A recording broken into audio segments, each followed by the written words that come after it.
Well, good morning, everyone, and thank you, Eric. It was a pleasure to spend time with some, if not all of you yesterday when we talked a little bit more about um, digital equity in general. And before I get started, not making assumptions, I'm Priyanka Sharma. I know some of you on this call, which I'm very excited about, and I'm looking forward to knowing more about the rest of you. I work at World Education. We're a global nonprofit based in Boston that focuses on education, adult education in the US, and more basic education outside the country. I lead our US work and I've been working in the digital equity space for several years, integrating technology into education for some other years, and before that have a strong background in college and career readiness. So I come rooted in this work from a digital equity or a general equity lens, and also always want to keep in mind how our programs are designed and shaped according to the learner needs. And that's sort of the approach we're going to take today as we spend this hour together and learn together. And at any moment in time, if you have any questions, just pop it in the chat. If I don't get to it immediately, hopefully we'll have time towards the end. Otherwise, I can always follow up via email. I'm really happy to be here. Wish we were together in person, but maybe next time.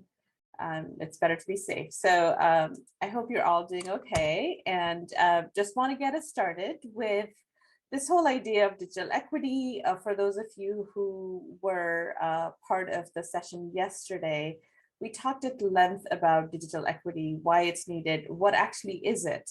And I'm just gonna, let this slide be here so you can kind of see what we mean when we talk about equity. Especially when it comes to digital equity, because in today's tech-enabled world, if you don't have the right access or the skills or the devices to access services, access opportunity, you're really basically digitally excluded. And that, I think, is something to always remember. Is a lot of times when people say, during the pandemic, we did great. We moved a lot of our students to an online environment. We also forget as to how many students we lost and we weren't able to serve during that time. So I think there's always that. And then, the good thing about remote instruction that you all probably did really well is you got new learners to come in, because that's the way that they learn best. So I think it is about thinking about how we're designing equitable systems that are, centered in inclusion, and we're offering ways in which learners can connect to learning. From a remote perspective, technology can be good or bad. So I think it is about thinking about how you can use technology and the strength it brings to make sure that learners have access to learning. So moving forward there, some of this is obvious, but I think you've all probably coming from breakfast and dropping off kids and other things in your life. So just want to center our thinking here and talk about what is it that we're going to cover together. In all candidness, I am basically stuffing a lot of content in this presentation because I want it to be thought-provoking. I want it to be full of ideas and resources that then you can take to your programs, take to your colleagues, and really deconstruct together and see how you can use them. So it's probably something that we could have done together for like half a day in a room with lots of tables and coffee. But I wanted to sort of, go deep so that we can present the different aspects of digital inclusion in programming and what that looks like. So we're going to talk a little bit more about what frameworks are out there, what does digital inclusion mean, what skills learners do need to develop to be fluent in technology so that they're better, they're ready for life and work and everything else in between, since we're so much tech enabled now than we were before. And then lastly, like, how are we thinking about integrating digital literacy into curriculum and instruction, and also some program approaches that you can be thinking about, or approaches that you are already doing that you can formalize to get access to potentially new resources that are coming down the pike. One of the things that I don't have here that I'm going to present on briefly through 4 or 5 slides. It's almost like out of the syllabus in a way, but I wanted to cover it because it's something that's important to the time we're in right now, which is the Digital Equity Act. It's still very much sort of on the horizon for where we sit in our programs in adult education, but it's something that I think we need to be cognizant about because there are potential resources to keep in mind that we should be advocating for now as a system, before people sort of slice out the pie in a way that we know eventually is going to happen. So yesterday we talked a little bit about the definitions between equity, inclusion, skills, literacy, resilience. I'm going to leave it up there since most of you already, we sort of teased them out a little bit yesterday. But the easy way to remember as you read through this is that digital equity is critical for us to have an equitable society. It's an integral part of it, but then also it's digital inclusion activities like making sure people have the right devices, especially the right skills to connect to the internet and interact with content. And all of those digital inclusion activities is what can lead to digital equity. Similarly, I think it's this idea of digital skills and literacy, like what does it mean to be digitally literate? And what skills do you need to get there? So it's thinking about these terms in refreshed ways as we move forward. And a lot of these definitions are, definitions that are referred to in documents and then referenced so many other times. So they're a good thing to remember and understand and get back to when you're sort of confused as to what is it that we're talking about here.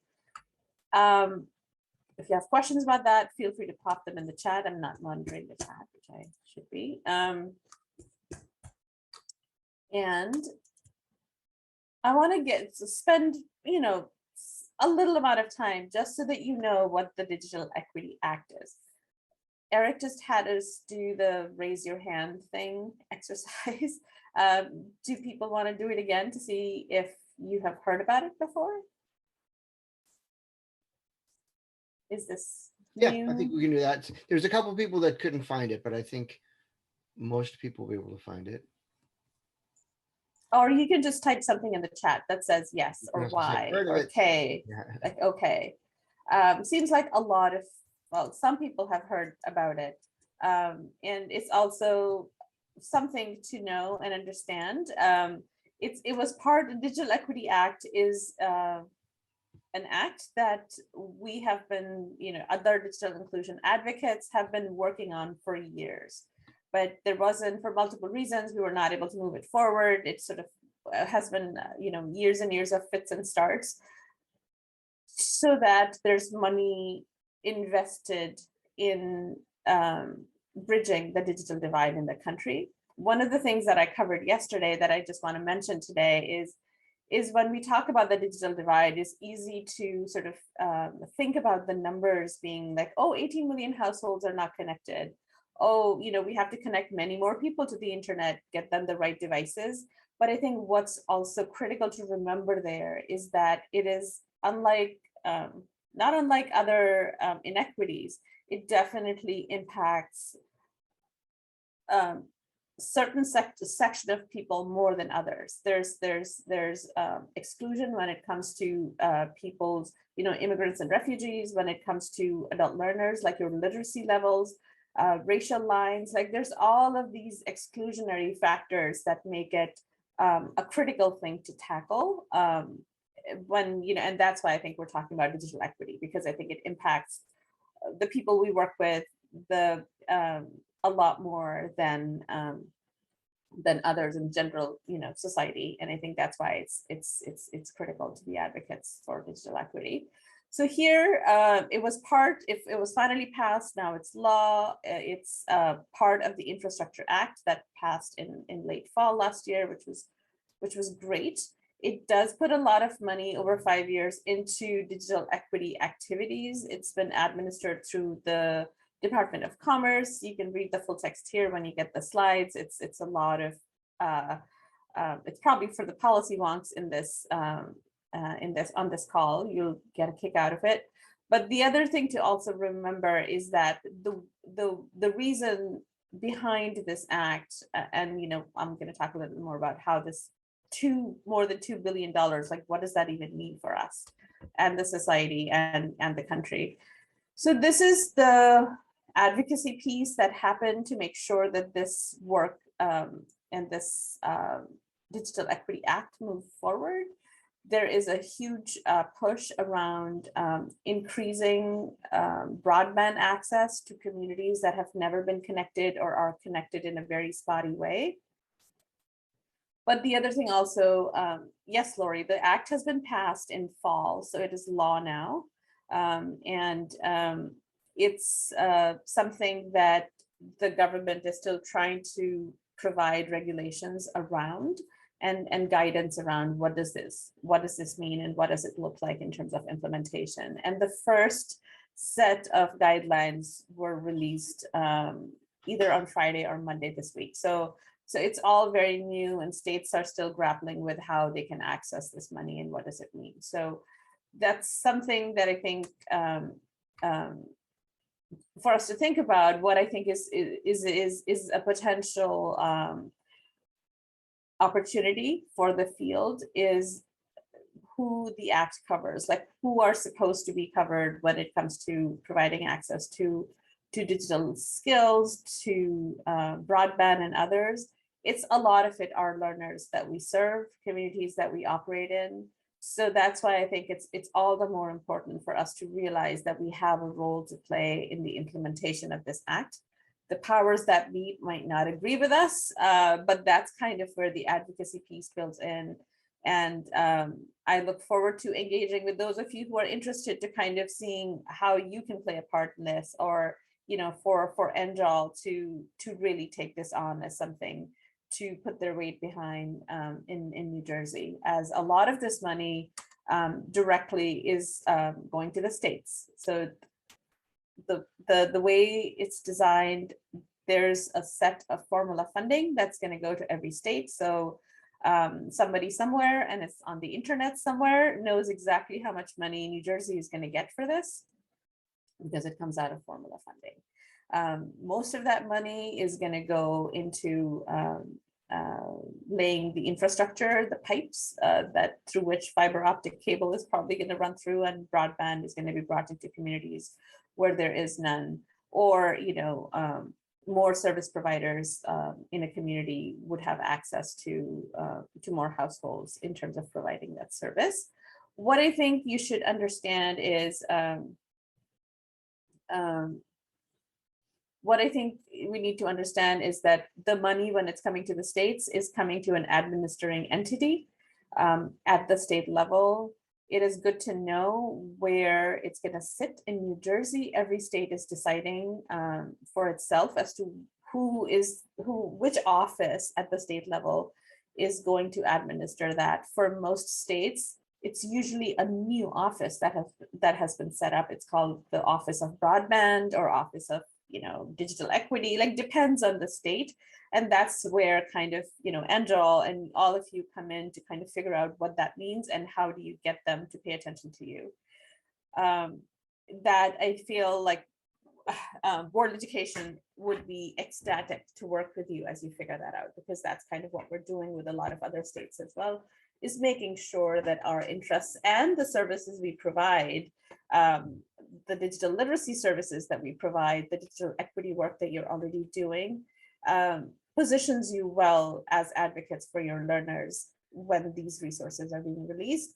The reason I am spending time on this is because there's a direct correlation to the rest of the presentation, where you are thinking about your digital equity action plan for your program, because I think you kind of need to have that in place to come at it from a place of strength, as to provide that you're already providing digital literacy services, to be able to get more money potentially for those services through this new funding resource. I noticed your comment, Maricel, about earmarked. There's no earmarks, which I think is what I think is a little scary. most of the money, if not advocated for, I know is supposed to go to the Verizons and the Comcasts. And if you look at the Digital Equity Act, the way it's written, it does pay I shouldn't say lip service because that's editorializing it, but it does mention digital literacy training. It does mention digital equity programming, digital inclusion programming, but we haven't, and you know, we at World Education, my colleagues and I have been advocating with the Department of Commerce to be like, you have to add more guidance so that we have more of a weight at the state level when we're advocating for ourselves. So they still haven't released that guidance yet, and so we're hoping that maybe made a difference, but I wouldn't bet on it. So there's that. We're going to get started, which I think is happening, as you can see, expected in May. It just came out a couple of days ago, where all states are getting about $1 million. They just have to write like a little blurb and submit it to get that $1 million to spend on a planning grant.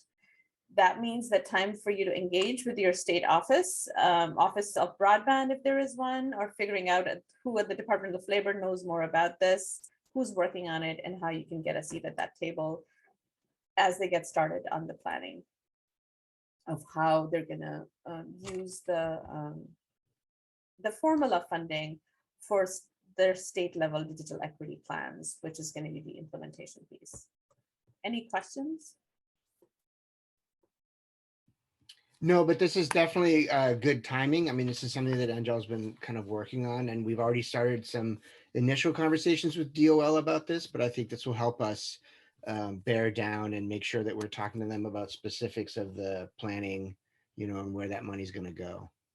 Mm-hmm. And also positioning all the programming that's happening in the state as being digital inclusion programming that emphasizes digital skills. And because that's the piece that I think no Comcast or Verizon and a lot of other entities won't be able to do, is really because, as you'll see, the second point here is around measurable objectives for all elements of digital inclusion. I mean, measurable objectives is something that I feel like we're actually positioned to get people there, like figure out how we are doing instruction, digital skills instruction, and how that could be that could really make a difference. Yes, Jonathan, Philadelphia, we've been working closely with Philadelphia. They have digital navigators in place. And so does, like a lot of other cities and states, but that's definitely a start. That's definitely a start to kind of seeing how you can use your existing initiatives and programming to talk about that. I mean, the Philly programs still need to advocate to actually get access to the money for the state level plans. And that's kind of where a lot of the interesting challenge lies and advocacy challenge lies. And we're also working with NASDA, with the state directors of adult ed, to make sure that they know about this, that all of our efforts in this space are collaborative and compounding, hopefully. So I talked a little bit more about the administering entity. I don't want to get a lot in the weeds, but if anybody's interested, happy to chat more with Eric and others about what you're thinking and how we can help the resources we have currently in terms of planning and other things. Yes, New Jersey is definitely working on a plan. Their plan is a little bit right now. For the next 60 days, they have to pull together like a narrative of what do they want the $1 million for when it comes to planning for a plan. So that's sort of like where we are in time. So somebody somewhere at the state offices is definitely working on this. And that's where your sleuthing comes in as to like who that is, who are the players in the state that are working on it. Not making any assumptions that other offices might know as to who's working on it. And one of the other pieces that is critical here and a potential opportunity is that there is, responding to Maricel's question before, there is some provision here to talk about how some of the resources can be used for community anchor institutions, which is us. if they are providing, the digital inclusion programming. So that's kind of where we see it's kind of written here that the money can flow through to community anchor institutions. But as you can see in the list of anchor institutions mentioned here in the Act, it's going to be competitive. And well, not wanting to take away resources from public school systems, but I think they usually have a seat at the table already. And so the thinking there could be like, can we partner with them, or can we, do services that they're not able to do, so to get access to digital inclusion programming resources that strengthen our overall services. Priyanka, And then, sorry, Priyanka, can you go back to that previous slide? I just want to say to the folks in New Jersey, it's most of us except for Maricel, that the state library is very interested in this. I was at a couple-day meeting last week. And so the state library is certainly a place that we can think about partnering with, and then your local libraries, right? So that libraries are thinking about how to take advantage of this and to participate in this. So I think that's a natural partnership, because many of the libraries already have adult ed programs, are in place to understand the needs of our learners. And the other part of this money, this potential money, is this, there's going to be a competitive aspect to this, which is not going to be from the funding formula, but something that's going to be an open competition for programs, anchor institutions, LEAs, and others to apply for additional funding. But that's sort of coming down the pike in several months, up to a year, as far as we know. So more on that for sure, and we'll keep you apprised as we find out more about this. And coming back to the elements of digital inclusion, we talked a lot about this yesterday. I don't want to go over it again, but it's kind of obvious that this is what we mean when we think about digital inclusion. What is critical here is to be thinking about, if these are the elements of digital inclusion, what does it mean to integrate and think about all of this when it comes to your programming? And as we think about that, we also have to have a sense of what is the need within the community, like what all of your programs, the program directors on the call, the teachers on the call, like we're always thinking about what is the need that we're trying to fill in a classroom, in a program, in a community that you're operating in.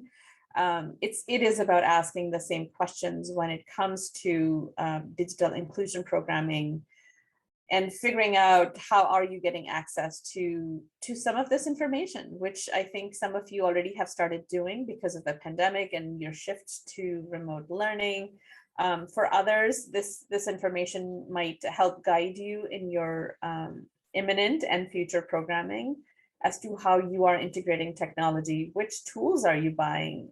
If you say bought CELED or Burlington English and a lot of other licenses, and the learners don't have reliable access to the internet outside of the classroom, then I think that's kind of like an interesting sort of tension in terms of the stickiness of those products and licenses. So it is about learning like where your learners are, what is their access to connectivity looks like, what does their skill level look like and confidence look like, so that they're able to learn remotely, or you're able to extend their learning outside of the classroom. And this is something that I think we're going to talk a little bit about, to kind of seeing what's out there and how you can get to some of this information on like a county level, but then there's ways in which you can get this information at your local level. One of the other things that's happening very much related to the Digital Equity Act that I just talked about is that there's a lot of push towards gathering accurate data, because accurate data is very hard to come by. Even the numbers we mentioned about 18 million households not having access to broadband, there's multiple studies that talk about how all of those numbers are not accurate. The need is much higher than that. And they're based on American Community Survey and some other surveys that get us to some information and some level of need, but not an accurate one at the state, well, at a county and local level. So we at World Education pulled together this document based on what we heard from programs. It's called the Digital Equity Action Plan. It is a programming template. Let me see if I can put the link in the chat. So if you go here, you should be able to access a Google Doc, which you should be able to make a copy for yourself and make it your own. And the idea here is to have a central planning document for your programming at the program level around your digital equity journey, your digital equity, your current programming, your current strategies that you're using in your program, so that you're able to articulate your own digital equity action plan for your program, for your community, and also potentially, if needed, at the state local level, like when we're thinking about the extra resources that are going to come down through the Digital Equity Act. Are people able to access that?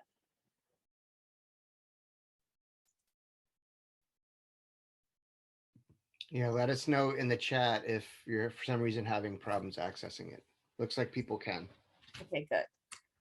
So as you look through it, what I want to do with the rest of our time here is walk through some of the pieces and share resources and some of the and talk a little bit more about towards the end, like have time and space for you to ask questions and share ideas about how you can potentially use it in your programming. So one of the pieces that I feel is critical as we get started on this journey is data, like knowing the need, understanding the need, documenting the need, and designing from that need, designing up from that need, so that what we're systems and programs that we're designing speak to the need in the community. So when you access the Digital Equity Action Plan document, there's a whole section about data and about how you can get to that data, what else do you need to do for a lot of programs. And I want to ask this question to all of us here. How are you getting this data about how many devices a learner's family has? Do they have access to a laptop? Do they have access to connectivity? Is it happening at the classroom level, or is it happening at the program level? Any thoughts? How are you getting to that data? How do you know? Priyanka, this is Ghazala. When we do our registration or intake, when we have our intake process for our students, we ask for what device they're using, if they have an internet, if they're sharing a device. So all that information is collected at at entry. Mm-hmm. So that's how we get our data. Right. So I think that's great. And I think that's the piece that I feel is where we all need to move towards. I mean, for those of us who have been in adult ed for a while, it's taken us a while, and just thinking about the needs of the students to get to typically a comprehensive intake and orientation process. I'm gonna pause and cough for a second. So I think it's the same idea. As we think about getting access to this data, of course, then the question is like, what part of this data is actually actionable?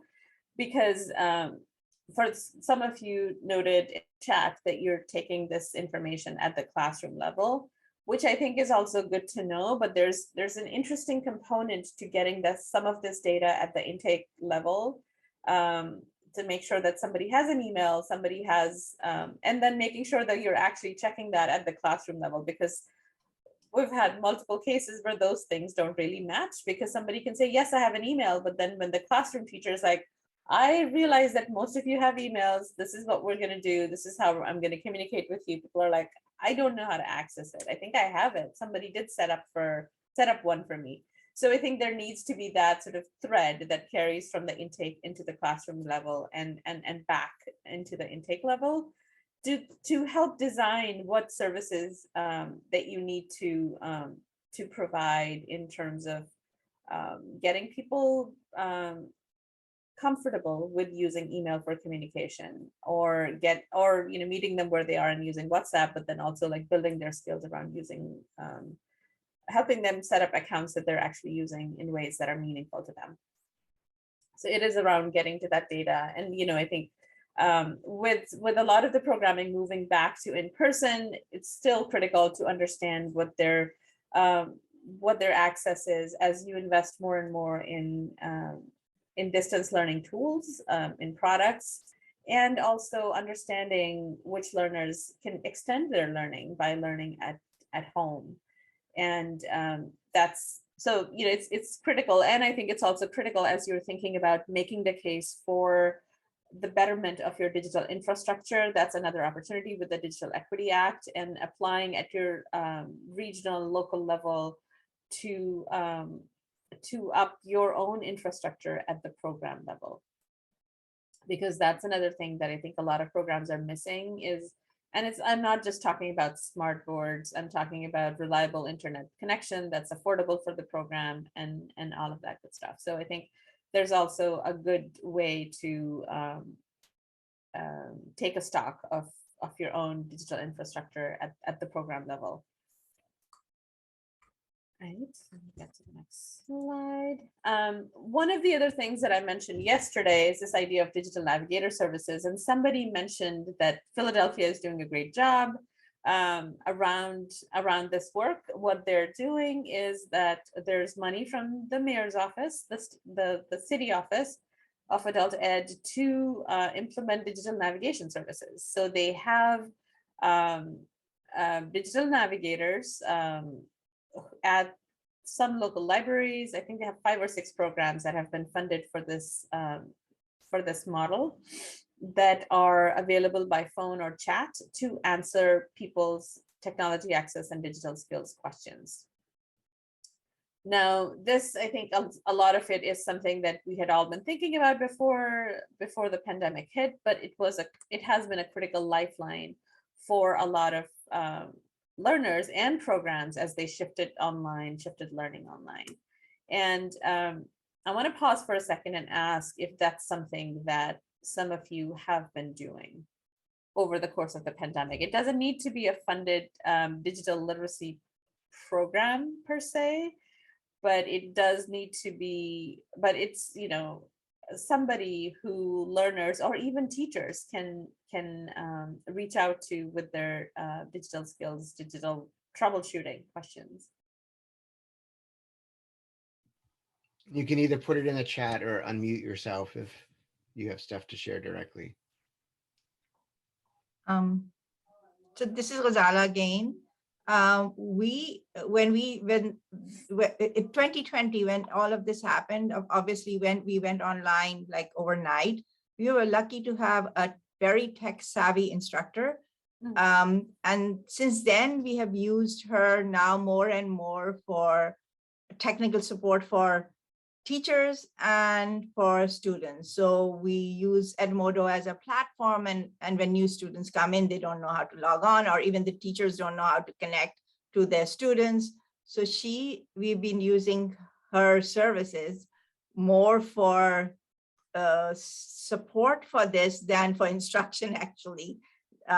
So that has been very helpful, but we've been lucky to have her. And I'm looking for actually another tech person, and it's not easy to find a person who can teach ESL and technology both. Right, and I think that's such a great point, because that's kind of where the digital navigators come in, or tech coaches come in, that they don't necessarily have to be teachers. I know a lot of programs, easier said than done, but they're using volunteers for that express purpose, is where, especially in a Zoom context where there's a teacher, but then there's also a tech coach who's helping learners as they struggle with connecting, or they get logged out, or they need help getting into a breakout room, etc. So thinking about sort of like a co-teaching, co-support way of integrating technology, is we can all use that lift, especially at the sort of initial on-ramp phase.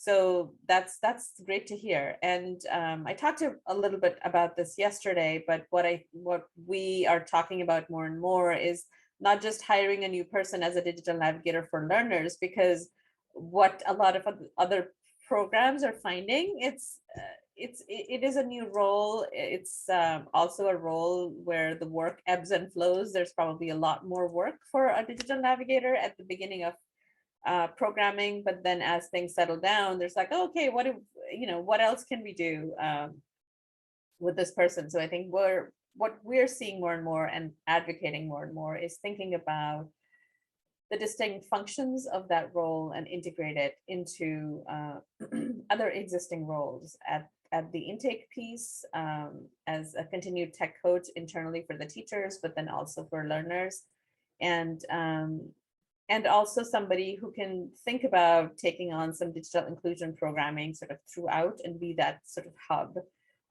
when it comes to technology and integrating technology into programming. And some other ways are listed here. And it's really good to kind of see the activity in the chat, because I hope you're all reading it and getting ideas and sort of connecting with Brandy, with Lori, to kind of see, oh, hey, what do you do as student orientation? Can we take a look and connect? So I think plenty of excellent ideas there. So I would urge you to keep a track of the chat there. So these are some guiding questions. You will have access to this slide about what to think about when you're thinking about digital navigation services. And the reason why you should think about it from a measurement and evaluation perspective and designing from the needs in the community also is that this is another kind of intervention or program that is potentially primed to get more resources into your program from the Digital Equity Act money and how it's going to come through. So that's definitely something to continue to think about. And Maricel, your question is a good one.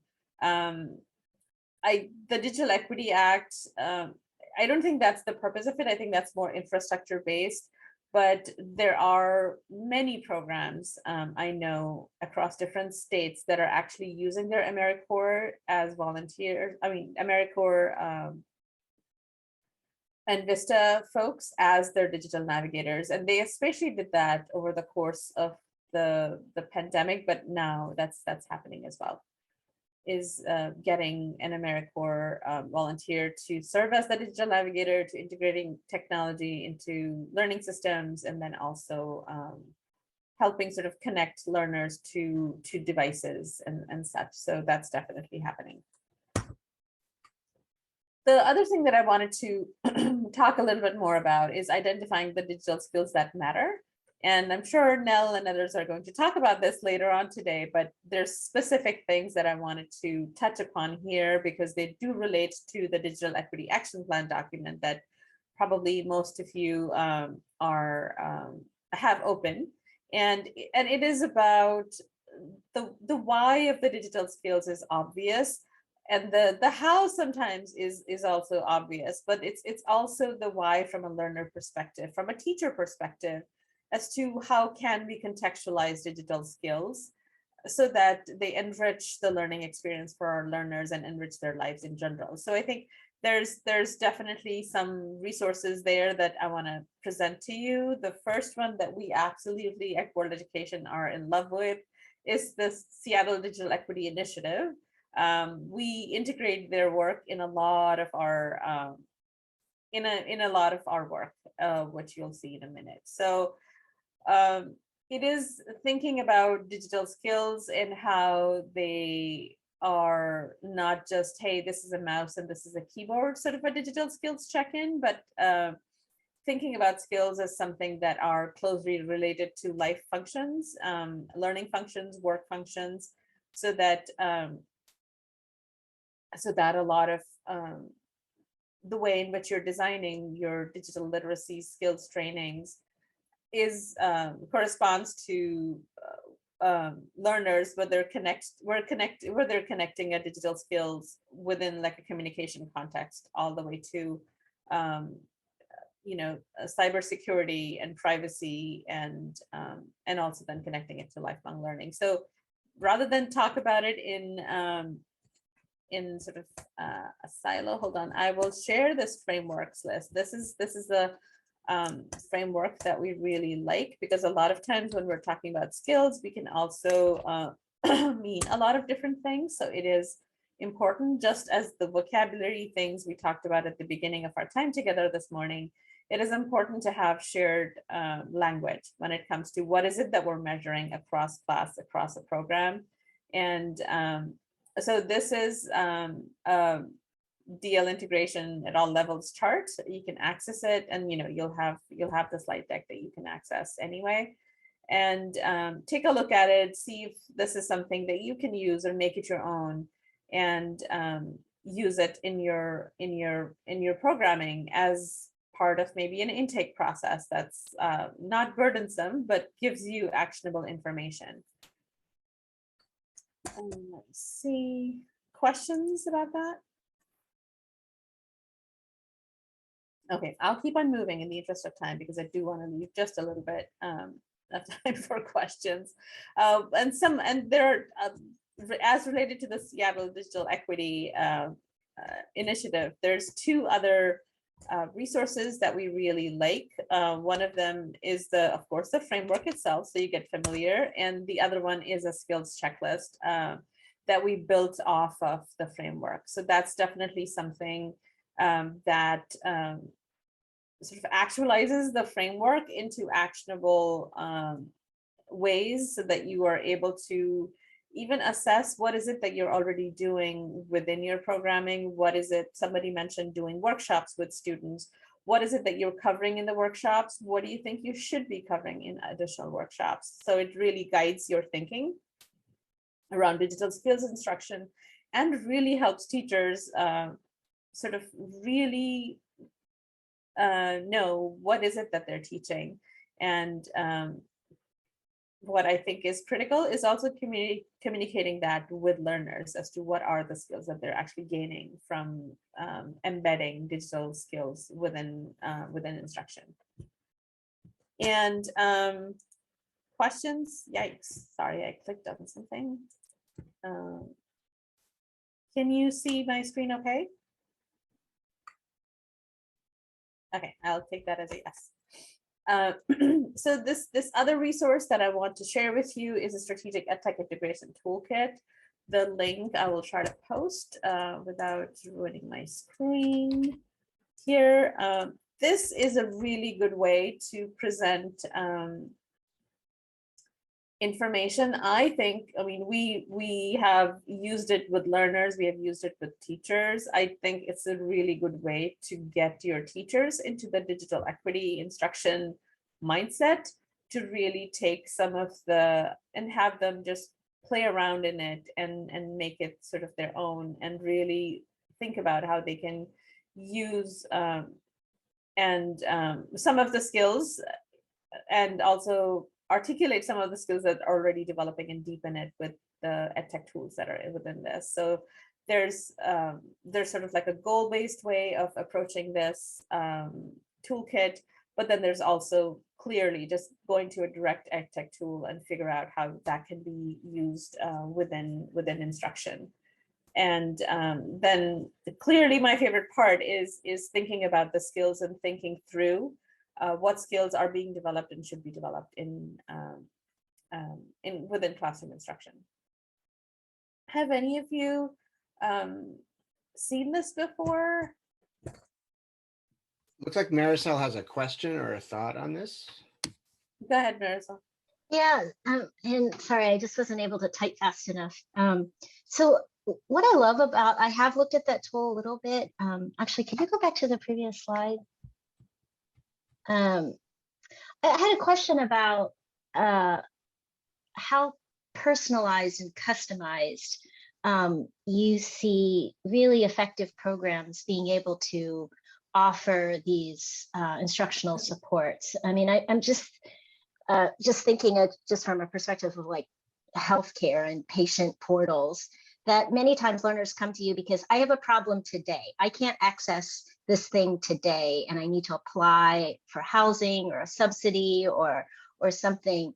And so there's a way you want to customize it. And so something like this would enable the learner to shape what is the curriculum I need to be on in order to access the kinds of new skills and practices, as opposed to what I think about at the programming level, like let's offer a series of workshops that will be a wide enough net cast so that we'll really distribute important skills. So I love how this can customize to the learner level, like it's learner-driven goals, that you can even measure it at the level of certain goals without having to say, first you do this, and then you do this, and then you can do that. Am I being clear? Is this the reason why I didn't put it? Yeah, and one of the other things that I think is very exciting is, and Nell knows about this, and Marcel, maybe you know about this too, is we're currently working on a new product called Skill Blocks, and it's being coded as we speak. And it's going to be a free tool to anyone and everyone using open education resources. That's going to be customizable. So, and that generates actual playlists from a health literacy perspective and other themes that you'll be able to kind of share directly with learners. It's like these are the questions you have. Well, this is your customized playlist that you need to sort of go through. And, you know, it could be PDFs, it could be videos and other resources that are out there and free, so that they're able to really personalize their learning and in a particular context. So that's definitely coming over this summer. And Eric and I are usually in touch. So I'm sure he will share that information with you and how you can connect to that particular product. But I think that is going to take this particular integration toolkit into a more user-friendly, sticky place where it actually, with hopefully a shorter on-ramp for learners to get used to customized content. The other thing that I wanted to share is a new resource we have around Digital Skills Library. I will not say much about it. You should check it out. Let me see if I can just put in the thing in the link.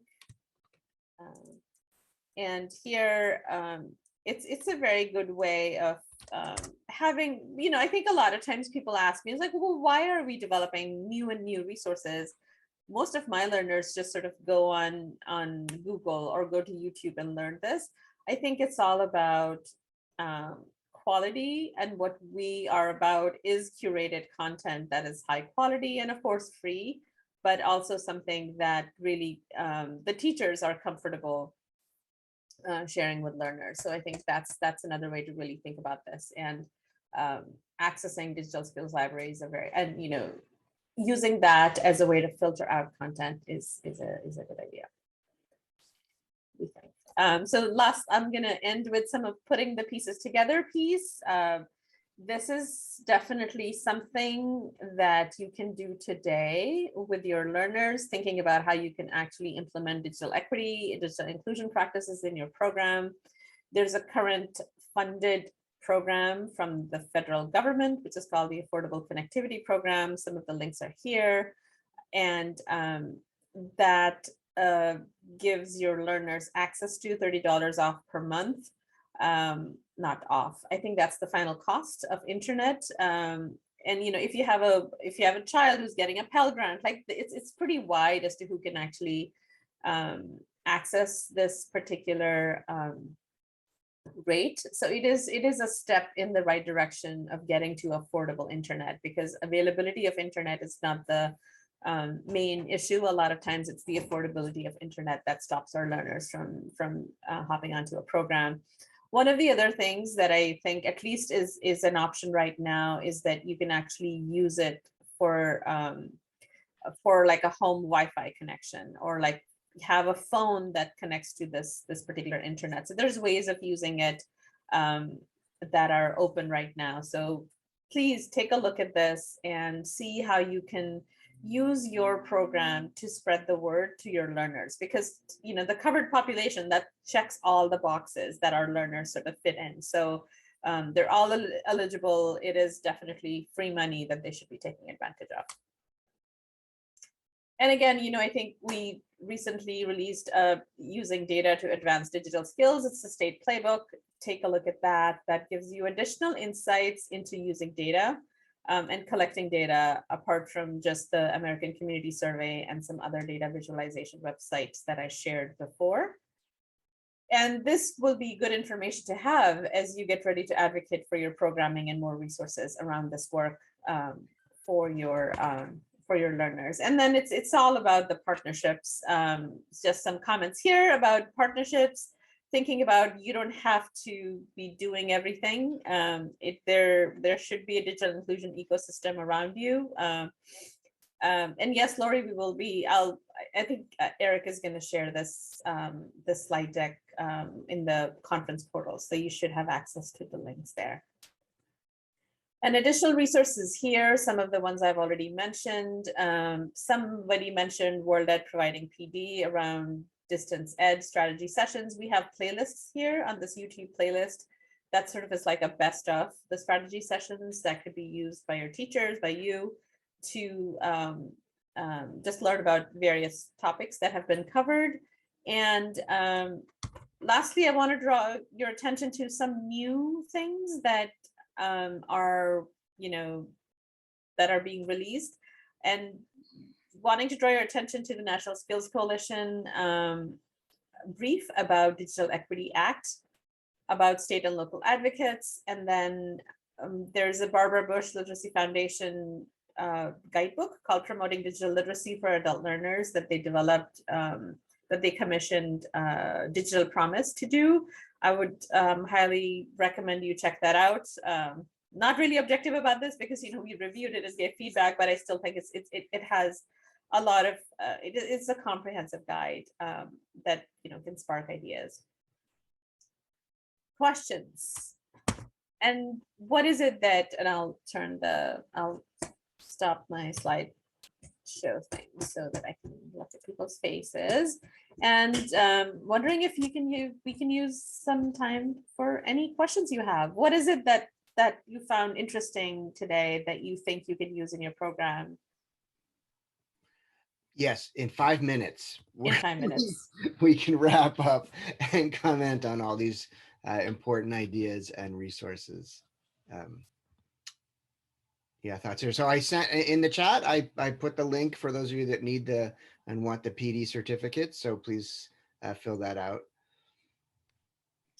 And I have to say, somebody said that there's,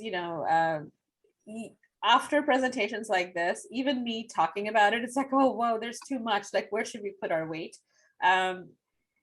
That's one of the main reasons we worked on the Digital Equity Action Plan document.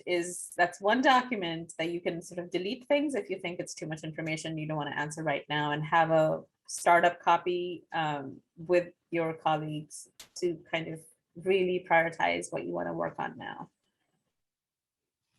Where is his link? And I think, to go back to the point about, trying to tailor this as much as possible to individual students, individual programs, individual communities, right? So thinking about the, different contexts where you're looking for the data and looking to respond, right? So it's not just one size fits all, right? But you're thinking at different levels about how to provide resources and training, both for teachers, tutors, and students and administrators. All right, everybody's speechless, Priyanka. So, and as Ghazala mentioned in the chat, this is something that the Angel Advocacy Committee is working on digital equity issues and talking to the state. So we're going to be following up. We'll connect with Priyanka. And if this is something that you're particularly interested in, contact. Yeah, I just submitted it. It's in the chat. So, all right. So please stay muted. Yesterday, I didn't see it. Okay. All right. So, but now Priyanka, you should unmute. Okay. So this is certainly something that if you're interested in, contact us at Angel and we'll work on this. So the resources will be shared at the portal, and I've also recorded this. So probably about a week from now or something, this will go up on Angel's YouTube channel. which has conference presentations from the last couple of years there and other webinars. All right. Thank you so much for your time, and it would be, yeah, it'd be great to hear more about how you're planning to advocate for our system within the Digital Equity Act, and I'm happy to work with you on that. Okay. Thanks, all. Thank you, Priyanka. That would Yeah. be great. And So, anybody else who is interested in digital equity in New Jersey, it'll be nice if they can get in touch with NJOL because we are working on it. So it would be great if we do it becomes a collective effort. And we need allies and partnerships for supporting this, bridging the gap. okay. Great. Uh, Thanks, Nell- everyone. Thanks, Priyanka. Nell's here. Nell, you want to give a sales pitch for your session starting at 11:30? Sure. So it's actually great to follow up on Priyanka. I'm actually going to talk a little bit about that toolkit because it's amazing, and I love to talk about the routines that it looks at. So I'm doing 7 elements of highly effective. It used to be remote instruction, but now it's everything. So wherever you are in your process, if you're still remote or if you're in person or doing some hybrid, we're going to be looking at how you decide what you do in the classroom and how you're bringing tech into that. So I look forward to seeing you. Okay, great. So I'll post it Bye, again in everyone. the chat, but I had.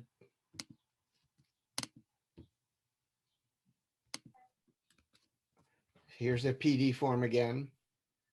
All right. So thanks, Priyanka, for a great first Thank you. workshop session. Very informative. I think lots to think about. And then we'll keep going onward and upwards. So with Nell at 11:30, Marisol was here. She's doing a session later.